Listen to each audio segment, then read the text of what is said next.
Assalamu alaikum everyone, welcome to my YouTube channel. Been doing pretty good on TikTok recently, but I thought that, those are just clip-its here and there of my work, so here's something a little bit longer. This is a piece I worked on called Iron and the Feather, starring the one and only Iron Mike Tyson. Sign the contract, big boy, sign the contract. This picture fully captures the essence of who Mike Tyson was, ferocious beast in the ring, hence getting the name Iron Mike, but also a deep tie to his childhood of just trauma and, in his words, filth and sewage.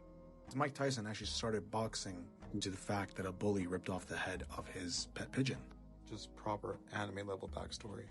I really like this whole Beauty and the Beast kind of vibe here. So at this point, you can tell that this does not look like Mike Tyson. I got a few people telling me that it looks like LeBron James. I also got George Floyd, so I don't know how to feel about that.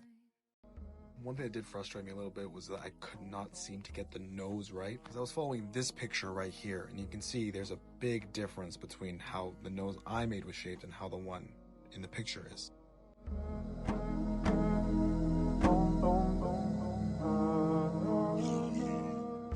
The good thing that I did was that I didn't apply too much paint off the get-go, and I kind of let it just settle and allow the white spaces to work for me.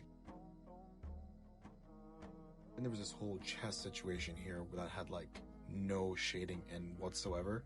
So I kind of distracted myself to cope by just painting in the background. Another area that kind of challenged me was this kind of right pec in particular.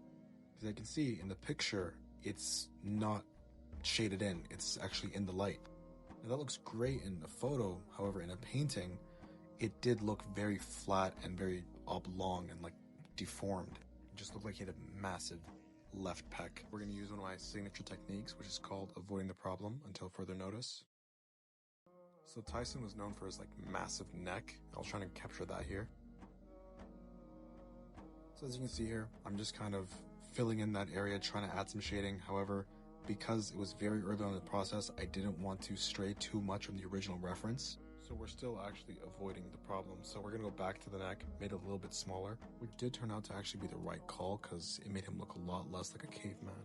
I also had to redo this hand completely along with his shoulder because both of them were just way too small in comparison to the rest of him. As you can see, more than like 25% of the canvas is being taken up by his massively deformed chest. Also, I had personal beef with this stupid chicken that was in his hand. It just was all white, no room for contrast. However, later that night, I was able to add in some grays, some contrast to make it look less flat, and I like how the way it turned out. Fingernails obviously do need some work, so I might change that up later. And I did add that signature Tyson tattoo to make sure that he doesn't look like George Floyd. So yeah, that was my first YouTube video. I'm going to be doing more calligraphy, more artwork on this page. So don't forget to follow me on TikTok and Instagram for more updates. And if anyone's interested in buying this piece, just hit me up on Instagram.